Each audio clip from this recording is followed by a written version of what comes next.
I agree with that. There are a lot of things that's completely wrong about our society. It is not what they are doing. They have no option to say. Yeah, It does not matter how many Android players they are going to listen to or follow. They will never be able to change the so it's situation. not a race for them. It's not a race for them. It's not a marathon for them because But it's a race for us. We are toying with them. We are toying with their lives. And we are the one who have actually made them stuck in the right. that's what I'm agreeing with you. There's a lot of things that are fundamentally wrong with our society. They're completely wrong about us, about the way we run society.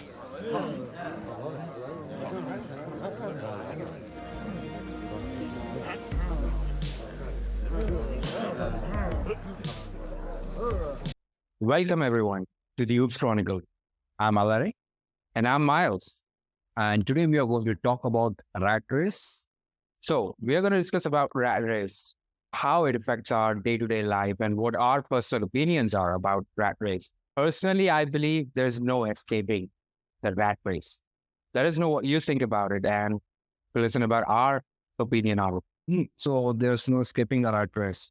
But I think the whole concept of discussing about rat race is like people are escaping it, but in a wrong way. What do you think? What are the effects of rat race on our behavior and on our lives? Is it good? Is it bad? Or is it unnecessary? I feel like it's just something that people are thinking way too much about it. Way too much about it. Rat race. It does affect a lot of people, yes. It does push a lot of people into some dark places, but I definitely don't think that it's this. I would say it's the necessary evil that we require in society. Absolutely, because the definition of rat race itself is this: the readiness or pursuit of success, well, in the bottom line, the materialistic desires. We currently live in a stage of society where we want to show off, we want to please everyone, and we want to cope up with the trends. We want to go with the trend, and we want to do the things that are trendy. So for those things, we are working extremely hard, and we are losing a grasp of reality or losing a grasp of ourselves. That is what the rat race is in the nutshell. But I also believe, as Miles said, it is a necessary evil. Only because of this inspiration to achieve something, societies go somewhere. Like Japan, even after the nuclear bomb, it has developed so much because they have a pressure and the society is built in a way that everyone wants to succeed over there. Everyone has to work, and work. But I definitely don't feel like people are losing themselves to rat race. I just believe that's who they are. That's who they are. That's who they always wanted to be. Maybe they knew about it all along, or they are just finding or finding it about themselves on the go. It's not about finding about it, because even if you are not familiar with the definition of rat race, No, I'm not talking about the rat race. I'm talking about the personality that forces you to join the rat race. let's accept one fact. Humans are evil. Humans do not have a judgment for good or bad. In the bottom line, humans do not know what is good for them. Keeping this in mind, we sometimes do the things that are destructive for us. So maybe they are not finding that this personality in themselves. They are just following the trend, a herd mentality, you can say. Or is Andrew Tate, as per the Andrew Tate words, they are stuck in the matrix. I believe Andrew Tate is the last person you should be believing in. Why? What's wrong with him? Huh? What's wrong with him? That's a completely different conversation, but Come on, let's go into fundamental being of Andrew Tate does not agree with what I fundamentally feel about myself or the society. What are the differences? What are the differences? What do you do not like about Andrew Tate, or what is it that you do not agree with? Mainly, first of all, I believe that Andrew Tate is just a character. Just a character. It doesn't matter that we are not going to discuss into his personal life. We're just going to talk about the things or the philosophies he discussed, or the philosophies that he said, because these philosophies are not his original idea, as we both know. They has been around and people have been following that, and everyone successful follows those things. So I just want to discuss like, what is That's the thing. That's the thing. He only says, and no, that's the thing. He only talks about things, or he only says things which are gonna get him clicks. Doesn't matter if they're right, if they're wrong. So that's one of the reason I feel like it's extremely wrong to quote him, because he would say anything for the sake of clicks. I disagree, because just tell me one statement that you find it wrong. Just tell me one statement. Everything, a lot of statements. One statement. One of the statement that he gave about having relentless pursuit of women as a teenager. Do you really feel that's what teenagers should be following right now? I do not know that. I never heard that statement from him, because as per his personality, he never goes after the woman. He never talk about the woman. I am definitely hearing you. Either you're mistaking him for someone else, or You think I don't know Andrew Tate? I don't know. I feel like you're mistaking him because the reason I'm saying is that because you are telling me that he has nothing to do with women. He is probably the biggest misogynistic misogynistic personality What is misogyny? on the What is misogyny? basically every statement that comes out of his mouth is that male species is superior than the female species. I agree with that. In some aspect, male species are superior than female species. In some aspect, female have their own role and they are superior. A man can't become a good mother. That's the job of a woman. And a woman can't be a father. That's the job of a man. So see, man and woman are equal, but they are not identical.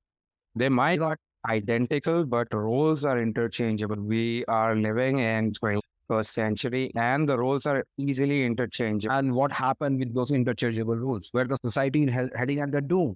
The families are breaking. The divorce rate is very high.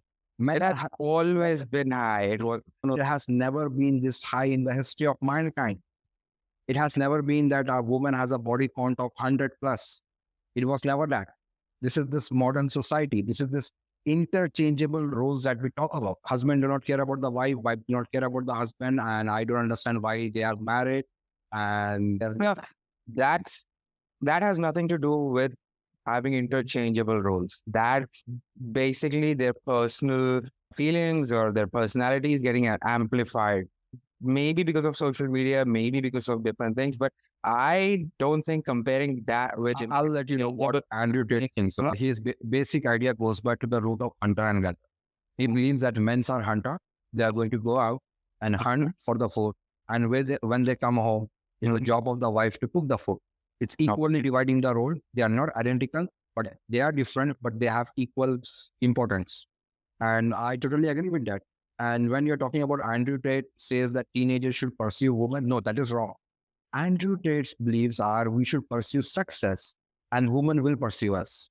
Watch one of his TikToks. He constantly, in that particular TikTok, he's constantly encouraging teenagers to pursue women that they want in their life. Seriously, that was the one video which actually blew up on his face. And that's when people actually started hating on Andrew Tate. That's what I would say. Maybe you have taken him out of the context, and that's what happened on the social media. Most of the time, what happened is his clips are cut, and obviously that are cut in a fashion to make him popular, to make his statement controversial. But that's his marketing strategy. And a lot of things that he says has been... I'm pretty sure you know what happened in Albania right now. But Albania, what happened to Andrew Tate in Albania the last time he was in the news? What happened? The jail thing? But that is a total false accusation, right? How do you know it's a false accusation? Because there are the law that are fighting for him, and the women made videos and they gave their own statements. And apart from that, he's not in jail anymore. He might be out on bail, but he's out, but he's not off the hook. Yep, but that's a different story. We're talking about the philosophies he talk about. See, this is what I don't want people or anyone to misunderstand. When we are discussing philosophy, we do not need to discuss his personal life. We are not going to discuss what he has done or how he lives his life. What we are going to talk about is what he says and maybe what he asks other people to do. Even if he was involved in human trafficking, when we are talking about his philosophy, he never encouraged anyone to indulge in human trafficking. That's not the philosophies you're talking about. So basically you're telling me that we can take one part of his image from the media, but we should not be taking the other part of his image from the media. I'm not talking about his image. I'm only talking about the philosophies. What I'm asking you to do is do not get personally involved with the person. Only talk about the philosophy or only talk about the rules or inspiration the person has given you. I don't think Andrew Tate can ever inspire me to do anything. Really? Honestly. Oh, See, he is a person who has inspired many people to break out of the rat race. I don't think there is anything wrong with him because of him, many teenagers were able to make a living.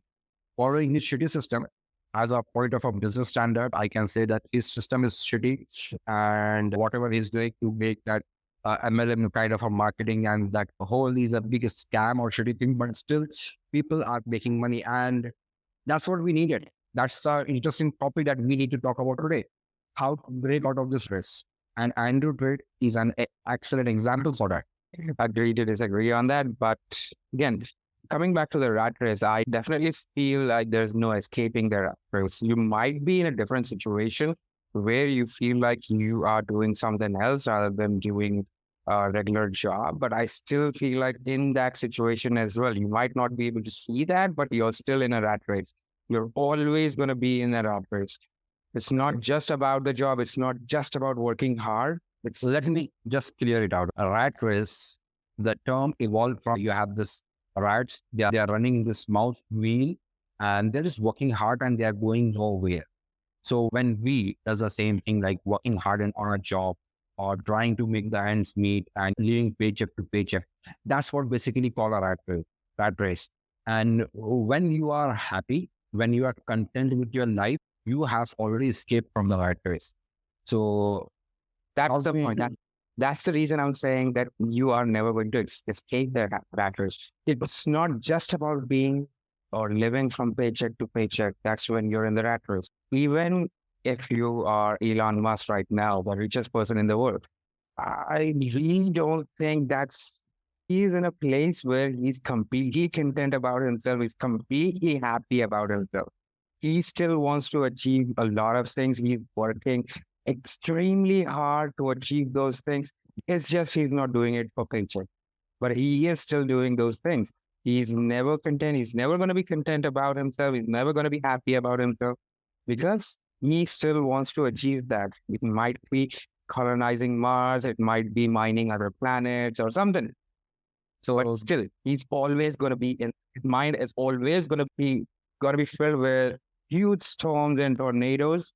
He's never going to be completely content. Oh, I'm the richest person in the world. I don't have to do anything in my life. That's the mentality we need to change. That's when a person needs to choose between a red pill and a blue.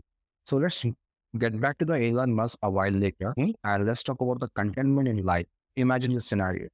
There is a monk living on a hill somewhere. He doesn't have anything. They, in the starting ages of their monkship, as a training, they have to go to house and collect the food and eat. That's one of the part of the training. So that guy does that. And he is content with his life. He's completely content with his life.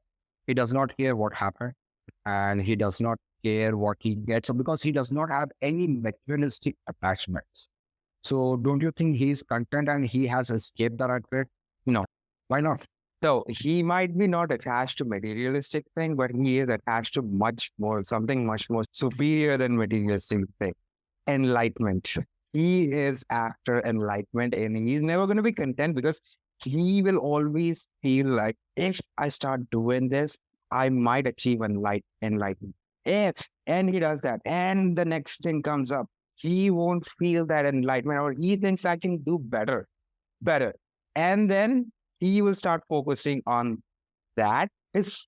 Imagine this. He has no materialistic connections. He has no materialistic desire. He has no connection with society. But now his sole goal in his life is to achieve the next level of enlightenment, of calmness, or something. That's what has overtaken his mind right now. Compared to all of us, he's much more calmer, much more focused, all those things. Yes, I do agree. But still, that's not exactly what the definition says about the rat race, but that is what I'm telling you. We have to stop labeling rat race just for people who are living from paycheck to paycheck or running after the next promotion. You're always going to be running after the next promotion. You're always going to be running after the next big thing. Even if you move away from the workforce life, I'm telling you, you're always going to be in some sort of rat race. No, you have misunderstood. A rat race is an empty pursuit of happiness. is an empty pursuit of success, that is working hard without getting there and being unsatisfied with one's life. Even though a monk is pursuing a higher enlightenment, or maybe he is not pursuing a higher enlightenment, because most of the monks do not even talk about the enlightenment or things like that. They just do it for the purpose of doing it. And that is what escaping the rat race is about. If you are happy in your life, it doesn't matter. Even if you work like 18 hours a day or 20 hours a day, it does not matter. If you are happy with that, if you are content in that, with that, you have already escaped the rat race. The term rat race only refers when you're only working hard and not achieving your desires. You're not happy in that life. No, that's the partial explanation. Partial explanation. The full explanation is that you're working aimlessly to achieve something, but even if you achieve that, it's not going to be enough. You're going to be targeting the next thing. You're never going to be happy even after achieving that. That's what rat race means. It's not just about aimlessly doing something to achieve a goal. That's just aimlessness. So you're not going to be happy. So the rat race is the empty pursuit of happiness. I'm not talking about your short-term goals. I'm not talking about the next promotion. I'm talking about the end happiness, that you are content in your life. So what the rat race defined is, even if you achieve your next goal, even if you buy a Lamborghini, you're not going to be content in your life. Yes. Exactly. Yeah. So what I'm saying is, escaping the rat race is when a monk decides to give up on the life and he does not have any pursuit. He's just living the life for the sake of living, and he's content in it. He's just doing his daily course. He does not want to achieve enlightenment. He doesn't want to achieve anything. I'm sure that was the whole concept of Buddhism, that having a real monk achieve enlightenment when he does not want to achieve it. Understand that? If all that work he is doing is for the purpose of achieving enlightenment, then he will never be able to achieve it. That's your definition again. Then he's stuck in the rat race again. He's just doing those courses for the purpose of doing that. And then he's out of the rat race. Same like Elon Musk. Elon Musk does not do the things right now for becoming the next richest guy or something like that. Why he does it is because that things make him feel happy. Instead of pursuing materialistic things, Elon Musk is pursuing his internal happiness. And whatever the money he makes is the side effect of that. It's not intentional. It's a good That's what that is a formula for success, right? You do what you make happy and money will come. The problem with the people who are stuck in that is they do the things for money and they wait for the happiness. That's the problem with the people who are stuck in the access. I agree with that point, but what I'm saying right now is, yes, I never said that Elon Musk is doing for more money. I'm just saying that I don't really think Elon Musk is content. Elon Musk will ever be happy. Even if he colonizes Mars, he's going to have the next big thing in front of him. It's not about the money. So it's about the next target. He's not a good example for us there when we're talking about escaping the rat race. But I'm just, for the sake of argument, what I'm saying, for me, he has escaped the rat race because that is his life goal, right? For me, that's what I'm saying. My point of view is people are never going to escape the rat race. No matter. Let's just say this. If you are stuck in the rat race, you won't be happy. And to escape the rat race, you need to be happy. Now, define happiness. I'm asking you to define happiness. I'll be talking about the pockets of happiness that everyone feels every now and then, because no one's going to be happy 24/7. Life happens, things happen all the time. Now, where do you draw the line that this happiness is where I will say that you're content, and this happiness is where I will say you're happy, but you're still in a rat race? Where do you draw that line? There's an easy answer to that. It's about this is completely a unique answer for everyone. It's all about our own blueprints. What makes us happy and what does not make us happy. And the problem is many people do not know what makes them happy.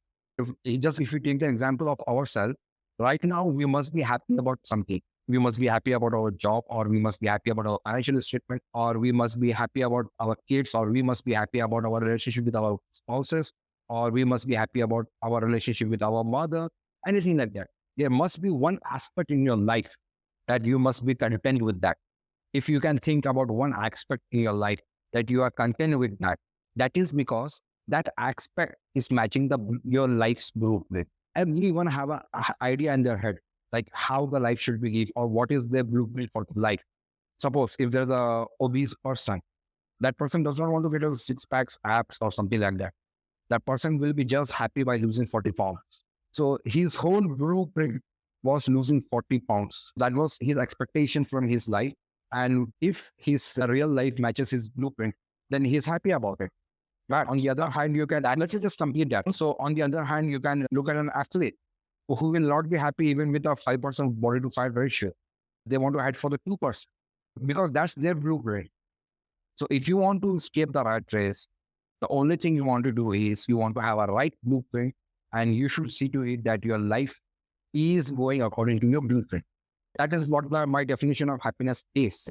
But talking about the same obese person, were telling me their target was to lose 40 pounds. I will be content after losing 40 pounds. But that's the basic human psychology. When that person achieves and loses 40 pounds, and then the person will have the next big thing in front of them. If I was able to lose 40 pounds, why can't I lose another 20 pounds? Why can't I start working towards building my abs? Why can't I start working towards having an athletic body? That's the psychology. There is no blueprint that's going to stick with you all the time. The blueprint will change the moment you achieve your target. That's what I'm trying to explain it to you. The person is never going to escape the rat race is because their blueprint is going to change. You're happy about your target is there. This is the entire roadmap of your happy life.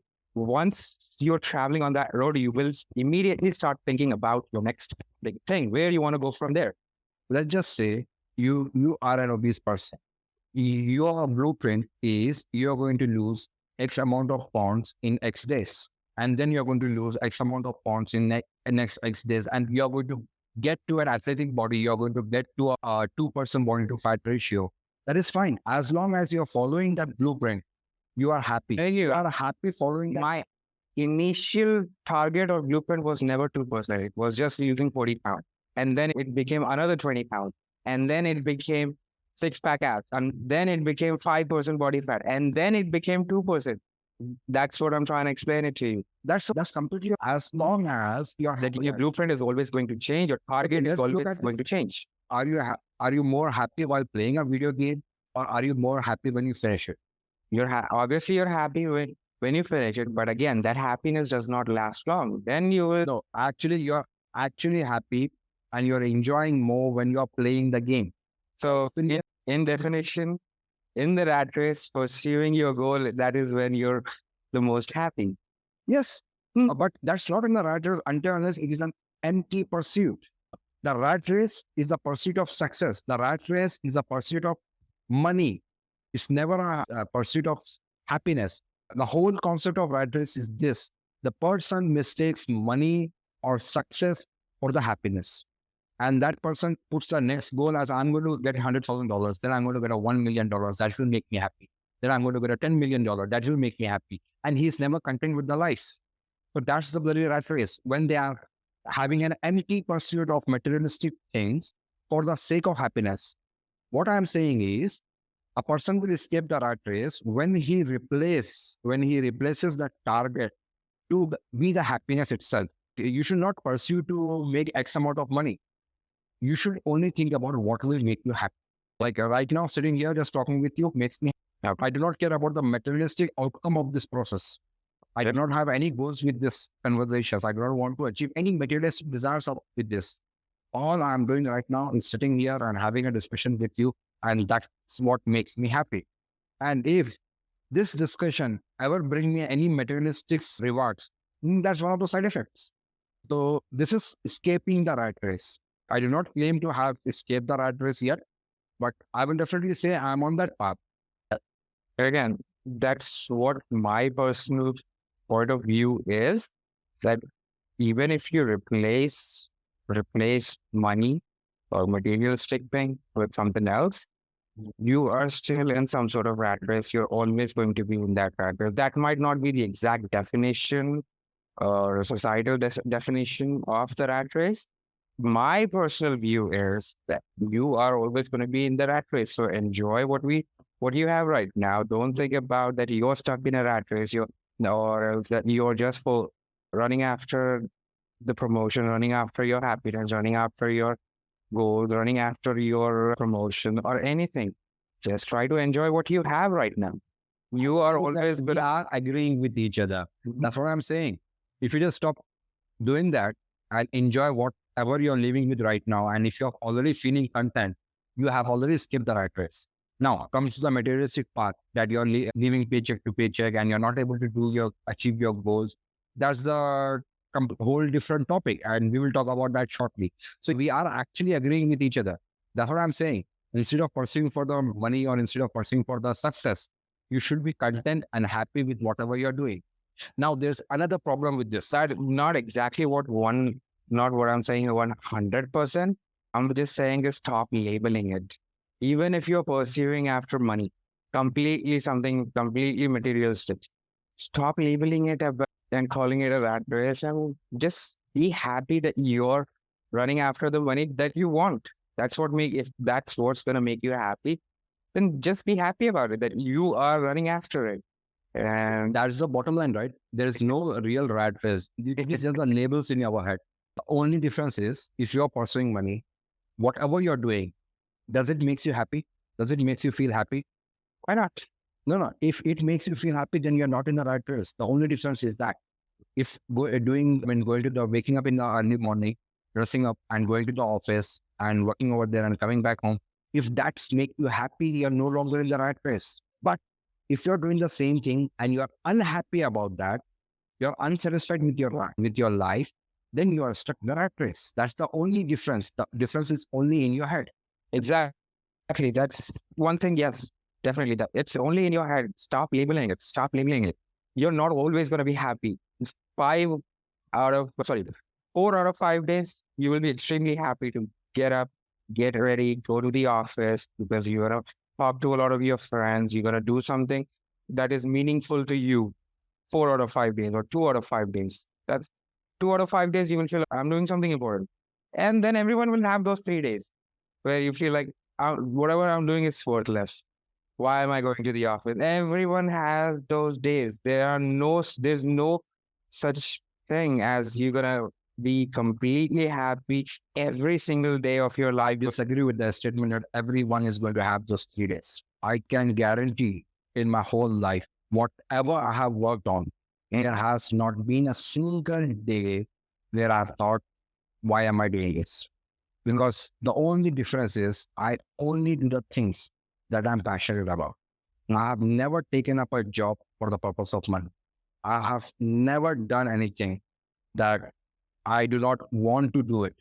What I basically do is I decide of a thing that will make me happy or that I'm passionate about, and then I search for someone who is willing to pay me for that job.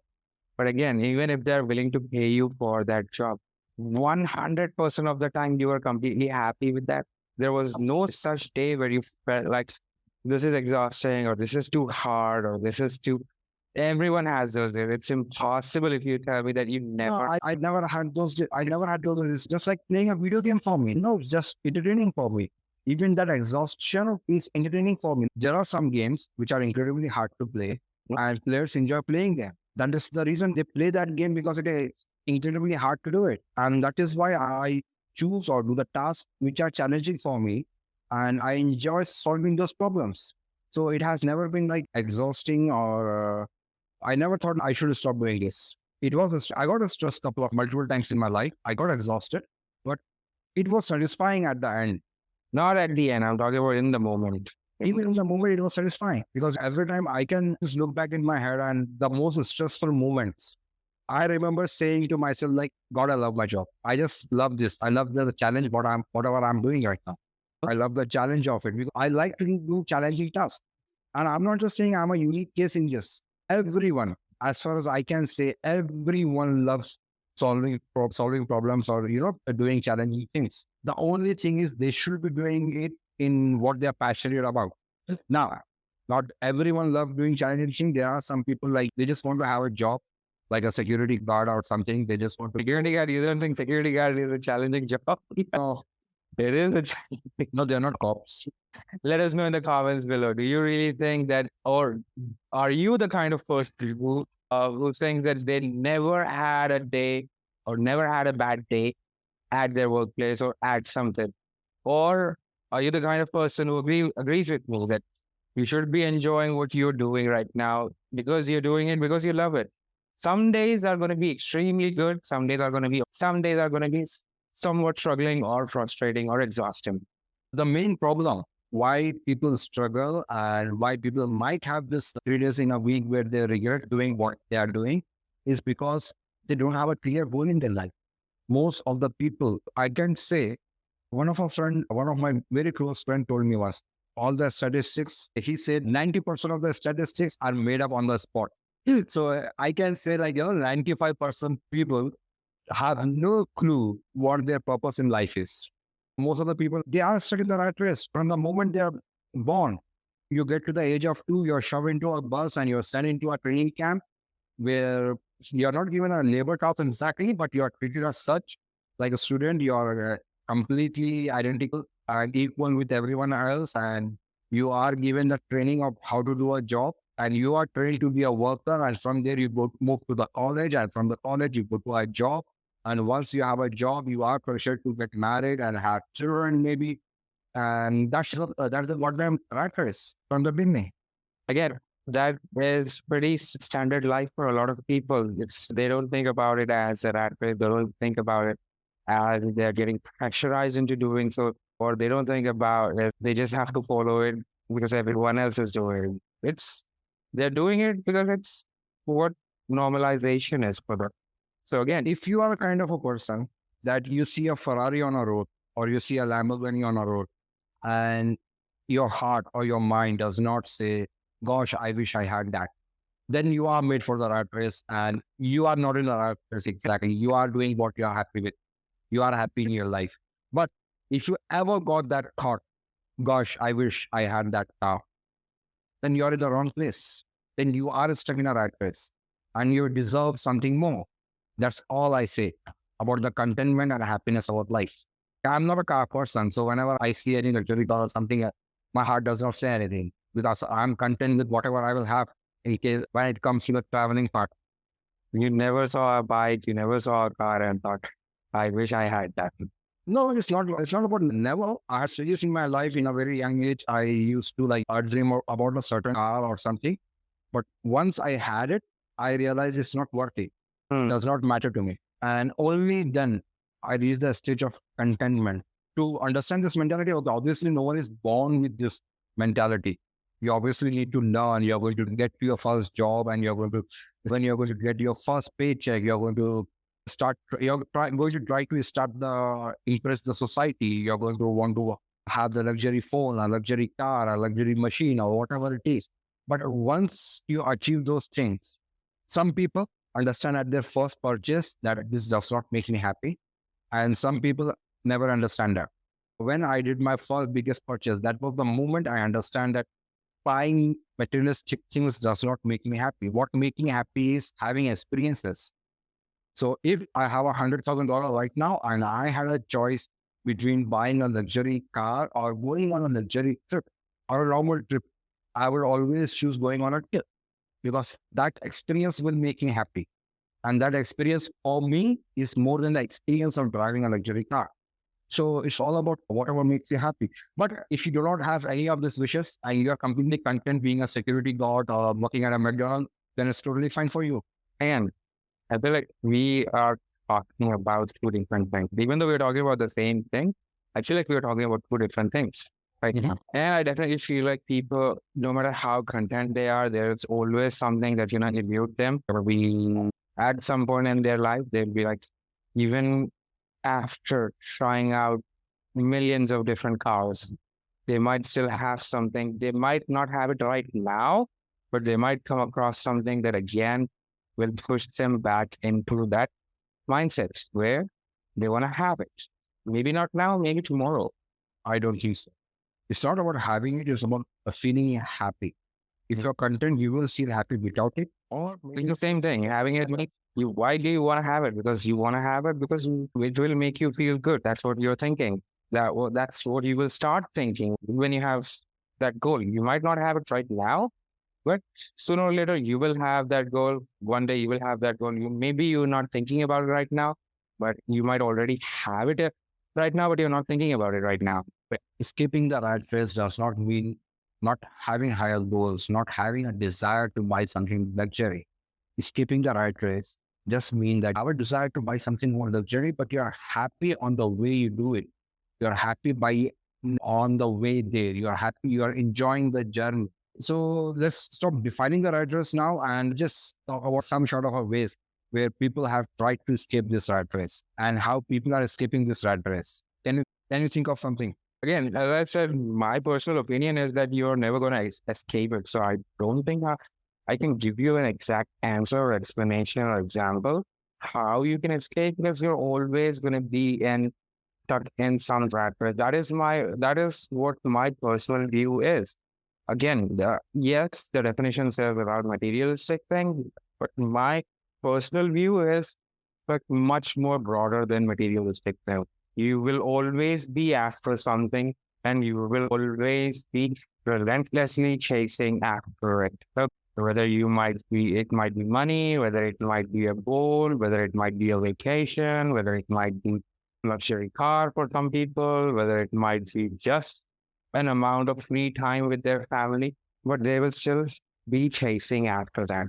So I don't know if I can give you an exact example of how you can escape that rat race. People are right now, people are like tired of working. So I'm going to talk about the wrong ways they are doing it. Right now, there's something like quiet quitting. That's a trend going on. That's a wrong answer. Like it's been going on for the last 1 year, 2 years. And that's an extremely wrong way of quitting the rat race. Yeah, they're just like quite quitting. That's just giving up. I gave up. And actually, many people will feel content and happy just by giving up, just by lifting their hands up, and then they're like, wow, I did it. But quiet quitting is one of the way, and I think in China that trend is called Baylan or Lanbei or whatever it is. Bed rotting. They're doing nothing but laying on the bed for all day.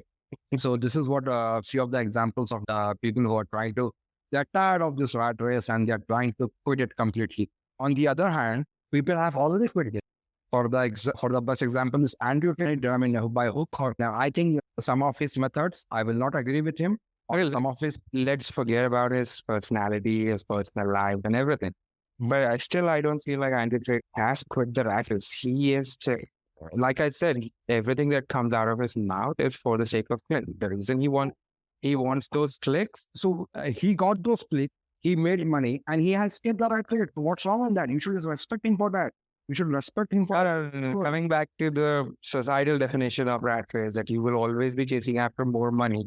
You will always be chasing after the bigger promotion. He got those clicks, he got those money. He didn't stop. He wants more clicks, he wants more money. No, but is he happiness? That's what I've been trying to argue with it from that time. Rat race is not about wanting more things. Rat race is about pursuing empty success. But if that things, wanting more things make you happy and the way you're doing it makes you happy and makes you content in your life, you're not exhausted by doing it. In fact, you're enjoying doing it. Then you have a skill. Now, you and I can necessarily know that he is actually happy about it. As I said, not my personal belief, it's just a big character on your screen. You and I will never know what he is actually feeling, whether he is actually content or it's just a character that is being content on your screen. For me, it does not matter, because even if that's some character, which is an useless argument in my mind right now, because it does not matter even if that is a character. He is doing something to make him feel happy. And if playing that character makes him feel happy, that is good. Let's talk about the Andrew Tate. There is something called as pet rock. You know about the pet rock, right? The inventor of the pet rock has escaped the rat race. He found the easier shortcut. But again, here's the thing. We can go on and on about it throughout the night. Like I always said, it's impossible to change people's opinion. You're not going to change your opinion on this, your point of view on this. I'm not going to change my opinion on this. Imagine this. We are recording a podcast and you're too lazy to argue on something. I think that none of us are going to change our... I'm not being too lazy. I'm just saying that at the end of the day, no matter how much he tries to convince me that Andrew Tate is really content, he's really out of the rat race, my mind will never comprehend that. And what I'm saying right now, his mind is never going to comprehend that. He will never be on the same page because his opinion is not going to change. And I'm I'm not trying to convince you that Andrew Tate has escaped the rat race. That's the thing. I'm just trying to talk about how people can escape the rat race. And that's, you are understanding the whole argument in the wrong way. I do not care about the Andrew Tate or his character at all. What I'm trying to say is what the philosophies he's talk about, those are completely true. And following them, you may be able to escape the rat race. And yes, that's what I will not be able to agree on that, and I will never be able to agree on that.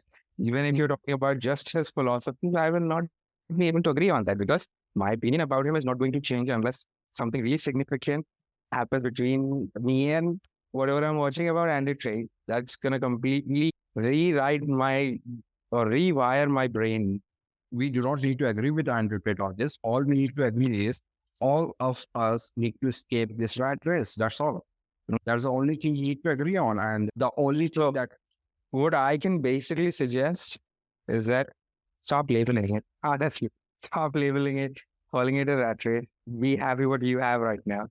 Be happy what you I would have suggest right is stopping to label it. It's not going to help it because this remind me of George Collin because he talked about the American society and the way the shell shock name changed. The Vietnam veterans. So whenever they used to come back from the war and they were mentally injured with the war, it used to be called shell shock. Shell shock.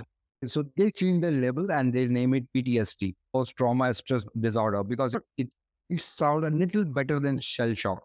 So the only thing changing the label does make their problems seem smaller. And now the war veterans are not getting the support they used to get because now the label has changed. So what I believe is the label does not need to change. Your mentality needs to change.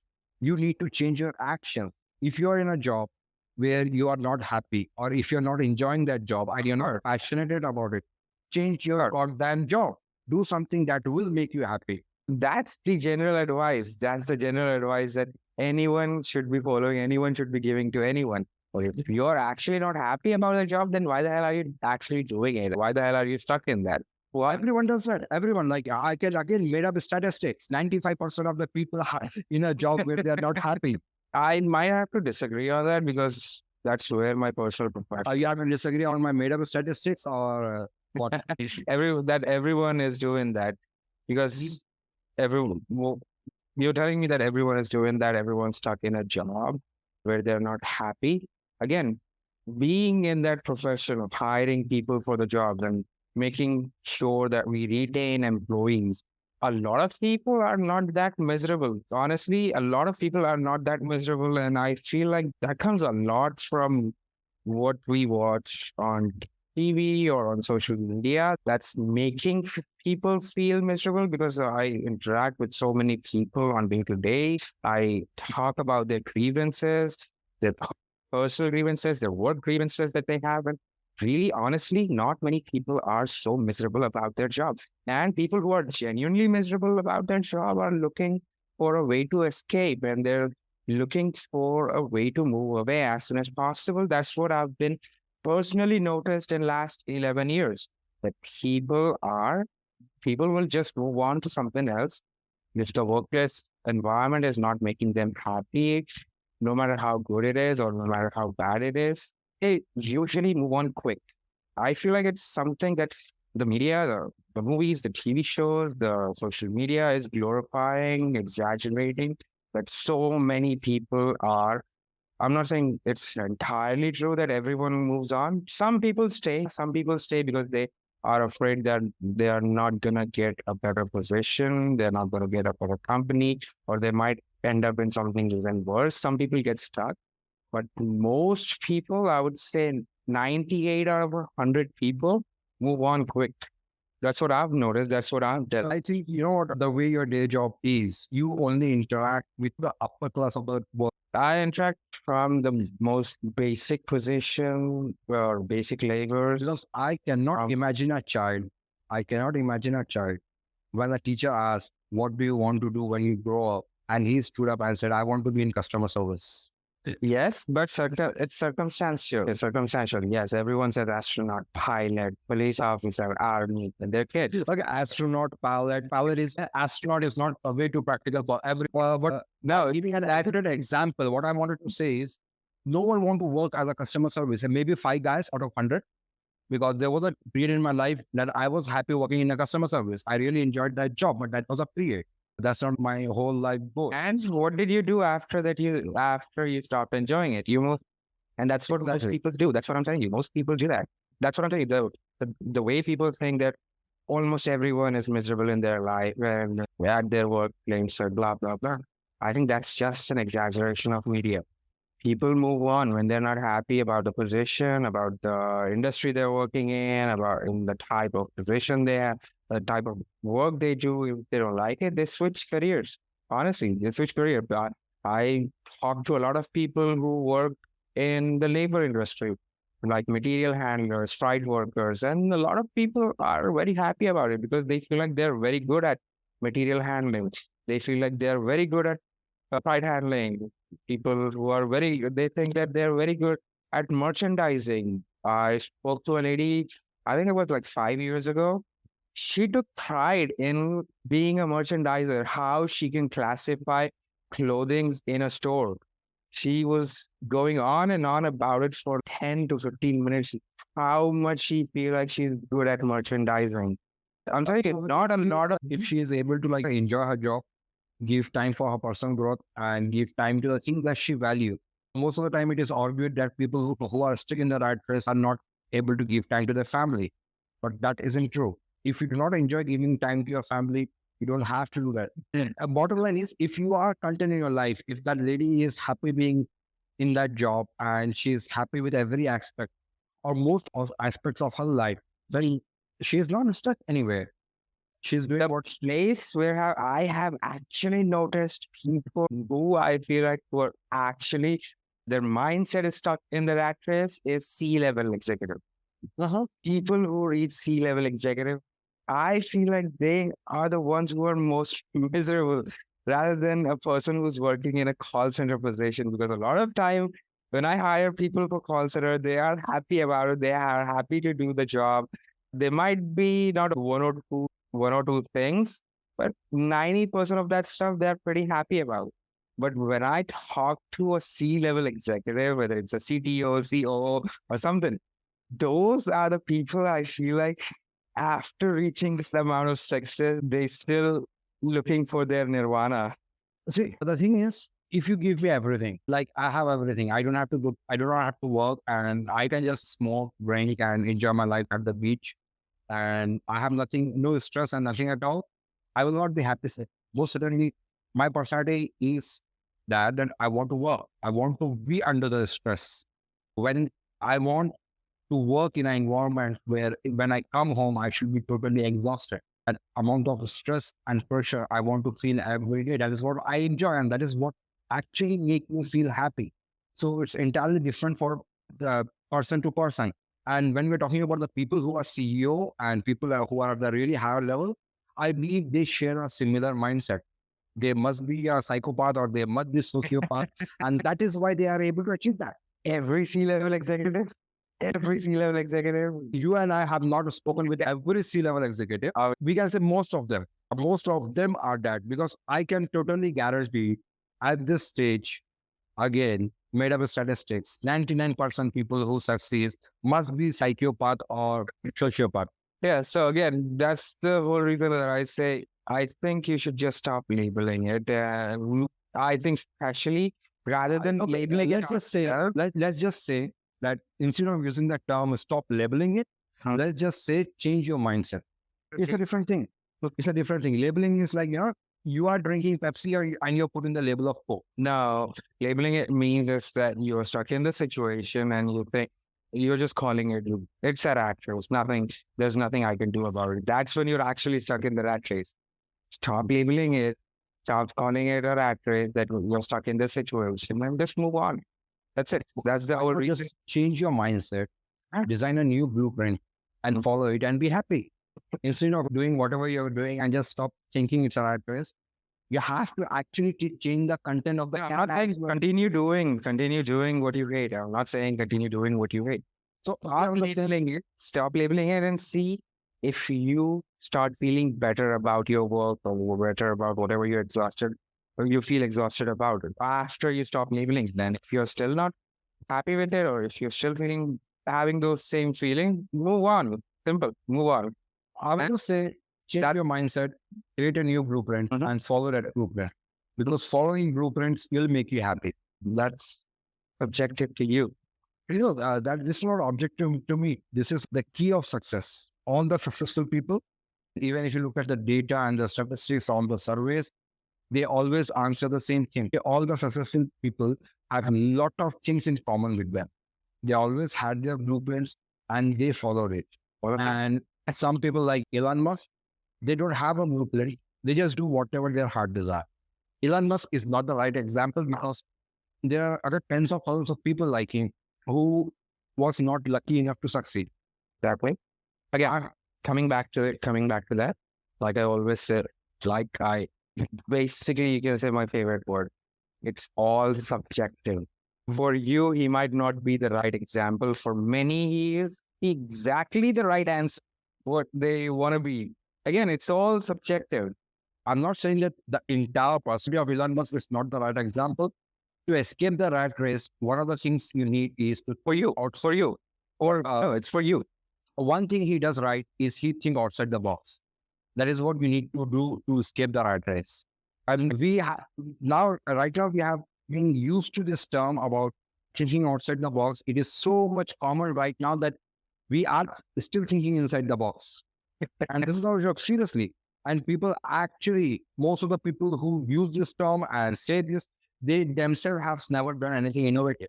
What do you guys think is the right way to escape the rat race if there is actually something that's what you will call a rat race for you? What do you think the right path is? And what do you think the rat race actually is? And if there is something like rat race at all, because at the end of the day, we are born here and everyone is doing whatever they can to just survive. That's a hard reality for most of the population of the world. And the terrible thing about us is when we think about the people and when we talk about the people, we don't look at the actual population of the world. We take examples from the first world countries and only about the people who are quite successful or upper middle class families. But that is not the real sample of the population. A huge amount of population is still stuck in hunger, still stuck in poverty. I definitely agree on that. That's what I always tell someone when they ask for my advice. They're talking about some XYZ person or some XYZ stuff and giving an example of some person, let's say, for example, Elon Musk. That's usually what I say. Great that you're following Elon Musk. Great that he's your idol. He's your hero. Awesome. Keep in mind, there were another billion Elon Musk who did not achieve what it did. Absolutely. I totally agree with you. So there are still thousands of white men stuck in South Africa and they are trying to make it. But we get the example of just one guy. And even if we look at all the successful people, all the examples we read, it's about that statistics. I'm not able to recall the story 100%, but during the World War II, when the bombers used to come back, so the bombers will have the bullet marks on X parts of the plane, like on the wings or on the fuselage. They generally used to make that armor stronger when they had the bullet marks. But one of the statisticians said we should make the armor stronger where the bullet have not hit, because when it actually hit, those planes never return. So that is a weakness. So what we are saying is we are seeing only a sample of successful people. Exactly. And there is no data, there is no research done of unsuccessful people, what they have done to not to be successful. So we cannot exactly get a right mindset of that as for the data. Exactly. That I completely agreed with you. Yes. People always talk about the ones who made it, but what about the ones who never did? We'll never hear about those people who never did, unless until they do something drastic and they will be on the media for next 7 days, 10 days, because media will have a new circus to play with. But yes, you will never hear about it. But let us know in comments that do you really think there are more people who are actually stuck in a job and they are too afraid to leave? Or do you agree with me that most people don't stick around and they move quick? If they don't like the environment, if they feel like they're stuck, they just move on to the next thing. They move on to the next job, the next position, or maybe a next career path. entirely? Let us know in the comments. In India, there's a mine, and in that mine, they mine mica. And it is done by child labor. Children have to crawl down the small holes to mine the stone called mica, and that mineral is used in cosmetics and everywhere where the glitters are. Those people are definitely the one who are stuck in the right race. I think they are the actual ones who are stuck in the rat race. They are the ones who are stuck in child labor in bad circumstances. Then they have no other option. They have no other option to move on. That's what I'm saying. Or people in Africa who mine the diamonds, or people in Philippines who down the small. That's what I'm saying. There are professions like that, and I think it's completely wrong to call that a rat race. We should call it what it is. That's child labor. That's forced labor. That's not a rat race. I will say that's a rat race because not because what they are doing. I will say it's a rat race because what we are doing to them. I agree with that. There are a lot of things that's completely wrong about our society. It is not what they are doing. They have no option to say. It does not matter how many Android Tates they are going to listen to or follow. They will never be able to change the situation. It's not a race for them. It's not a race for them. It's not a marathon for them.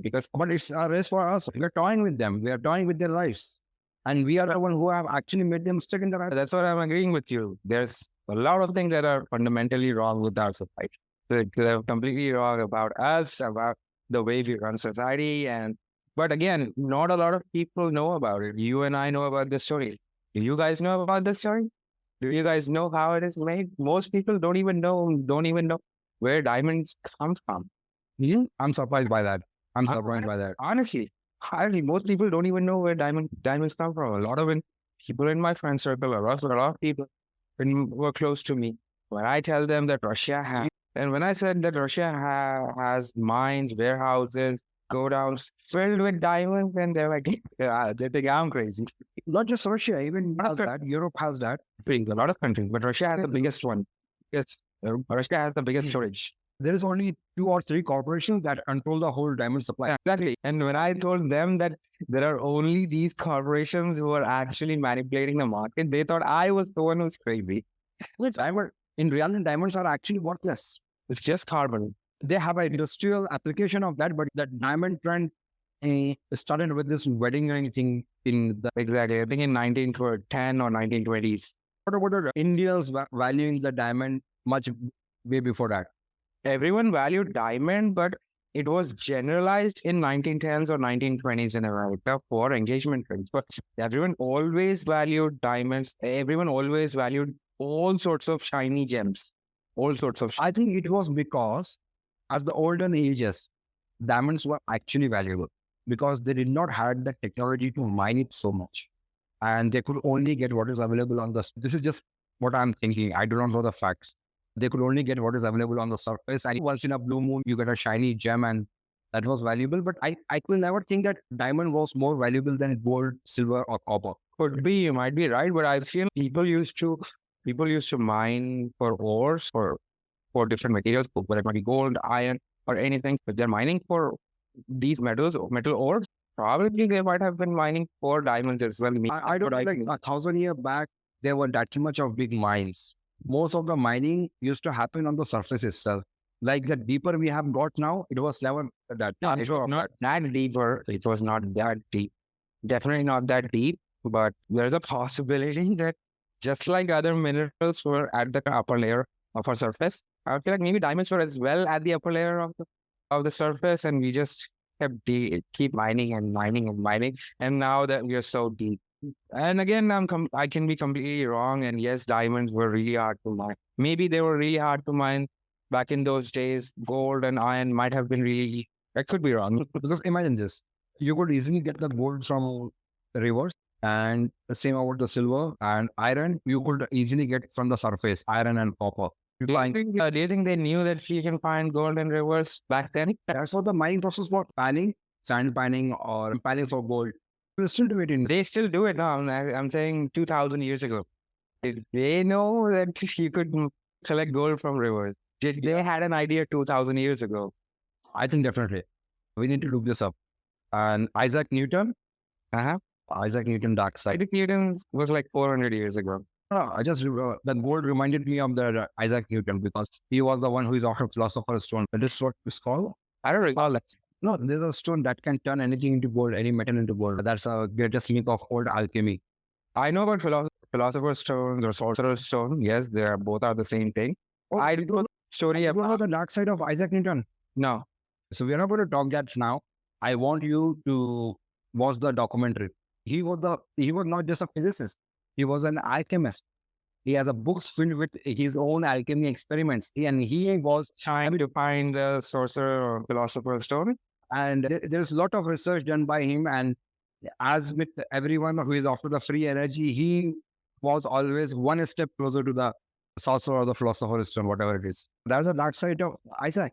Let us know if you know about this, the dark side of Isaac Newton. Honestly, I don't know a lot about Isaac Newton. All I have studied extensively about other people, other famous mathematicians or scientists, but it never crossed my mind to read anything about Isaac Newton. Absolutely the only knowledge that I have about Isaac Newton was what we were taught, and now I just recently found out that like few years ago that it was completely false. The apple. That's a completely false story. That the apple fell on his head. That was just a thought experiment that he had. Yeah, that was a thought. I would not say it's just a thought. The story is made up like he is there. Exactly. And that is the only knowledge that I have about Isaac Newton.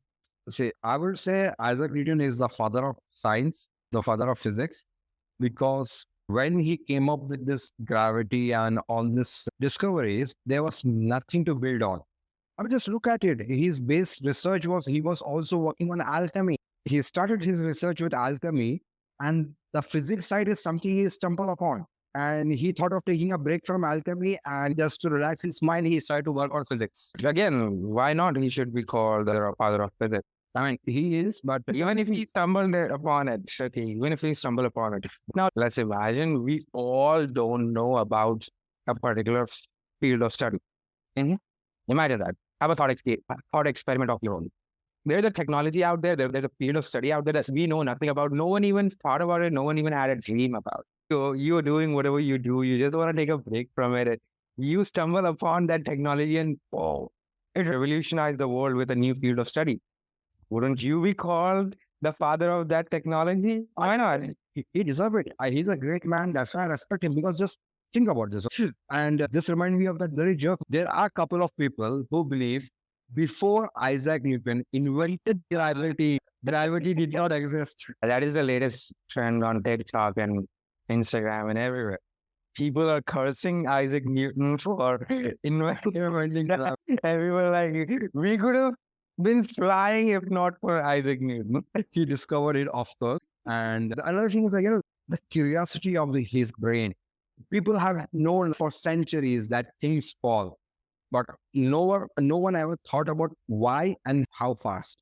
So that's what he think about. Why do the things fall? That is why he's a genius. So anything else to talk about? Dark side of Isaac Newton. I don't remember much of him. He was just an alchemist, but not create a philosopher's stone. But do you think there can be something that can be a philosopher's stone or sorcerer's stone that can turn things into gold? From the technology what we have right now, impossible. But from the technology that we don't have any idea about, maybe. Yeah, I would. But with the technology and the knowledge, the science that we have right now, impossible. There is nothing stopping you from arranging the electrons and creating your own atoms of gold. Yet the only thing is That's possible. That's completely possible. Synthetic creating gold. But what you're talking about is touching something with something and turning that into gold. That's going to be impossible with current technology. If you go like thousand years back, our current technology is going to be magic for them. Exactly. I'm not saying that's what my emphasis is on current technology. So someday, something that we don't even know about, maybe even to do that. Then the gold will be useless. Gold is an actual precious material or element, but I don't know why people treat diamond, give more importance to diamond. Because that's the greatness of art. Can you imagine a handful of corporation taking a stone of coal, you can say, and turning it into the most valuable thing right now? Not the most, but a very valuable thing right now. Diamond was always valuable. they just started having control over the supply chain. So they did not build the entire plan. They just came up with how to control the supply. Think about this. At one point in history, aluminum was more powerful than gold. I'm sorry, more valuable than gold. I don't remember this story exactly, but there was a king and he used to serve his guests in aluminum spoons and aluminum plates because that was the most valuable thing because it was not readily available. So maybe at those days, the diamonds and the rubies or this shining stones were not available, but at this time, They did not start today or yesterday. They started hundreds of years ago as well. They're not a company who started just 30 years ago or 50 years ago. They started 100 years ago and they started controlling the supply chain. They started manipulating the market for last couple of 100 years. It's not something they did out of nowhere. That has always been their goal and they did it. You have you say that those corporations have escaped the rat race. Yeah, they're really running the rat race. They are the people who are organizing this race. They are the one who are supplying the wheel. Exactly. Imagine this. You want to make aluminium more precious than gold. You have to start today. Maybe it'll take a couple of 100 years or half a century. Sorry, half a millennia. Have a complete control over the supply of aluminium. And then you have the most precious material on earth. I think right now it's not possible for any corporation or anyone to do that with any element. It's not possible to do it right away, but little by little, yes.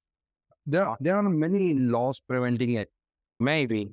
Because I remember a story in the United States, there was this guy. This was like not in the ancient days. This is like quite recent. He bought the supply of onion, tomatoes, or some vegetable in America. And he got arrested for that. That is against some federal law. He wanted to make millions and billions with that, and he got arrested. So that was against some federal law. So I think there's a loophole for that. There's a loophole for that. What is that? A shadow companies? No, he went after thing that is a necessity, like essential. Go after something that's not essential. Go after something that's not essential. Right now, people are trading rubber like crazy because it is said the next 50 years rubber is going to get extinct. But we already have synthetic rubber in the market. What? We already have synthetic rubber. Oh, no. I don't know if I'm updated about this, but as the last documentary I watched, the synthetic rubber does not fulfill all the things that a rubber can do. And there is still a very high demand for rubber. I'm not updated on this, but I believe still the tires are made up of rubber and there are a lot of things that are made up of rubber. Oh, no. Tires have been synthetic for a long time now. I think at least I think Apollo came up with the synthetic tire, like, I think in 2015, 2016. Apollo already came up and then everyone else followed suit. Yeah, when you go to Amazon or someplace and buy a tire, you can read that in the description. It's made of synthetic rubber. Oh, really? I was still afraid that we are going to run out of rubber because rubber plantations are in risk of getting affected by a virus that can destroy the whole plantation. And there is not much genetic diversity in rubber plantation. That is one of the problems they were facing. But if that is sorted out, yeah, we humans have sorted out a lot of things. Yeah. Especially at the time of crisis, we know how to solve fast. Yet we are not able to solve global warming. Yet we are not able to solve global warming. Because that's not exactly an imminent threat. It's in future, maybe 5 years, maybe 10 years. For people to see that as an imminent threat, it needs to be right in front of them. It's happening gradually. The curve of global warming is not going this way. It's just slightly increasing every single day. And that does not inject fear into people's mind. They'd be like, oh, it's so much. We can notice a changing weather. We can notice a lot of problems with global warming right now. Why don't you think that is imminent? Because to believe that all these crises that we are facing right now is that you have to believe that it's happening because the earth is getting warmer. For a person who does not believe in that, person will say, we will always had tornadoes. We always had tsunamis. We always had hurricanes. We always had cyclones. We always had those things. How can you say now these things are happening because the earth is getting warmer? That's what a person who does not believe in global warming will tell you. because we believe in that, that we say that, oh, it's happening more frequently because the earth is getting warmer. And they'll be like, I saw tornado growing up in Texas every tornado season. They actually have a time period of Yeah. a year. Yeah, they call it as tornado season. And that person will be like, I grew up in Texas. I saw tornadoes every year. What are you talking about? It's true. Shall we just wrap this up? Thank you so much, everyone, for watching Oops Chronicle. Again, my name was Miles, and I'm Alaric. and I hope you enjoyed this show. Even if you have not, let us know in the comments below.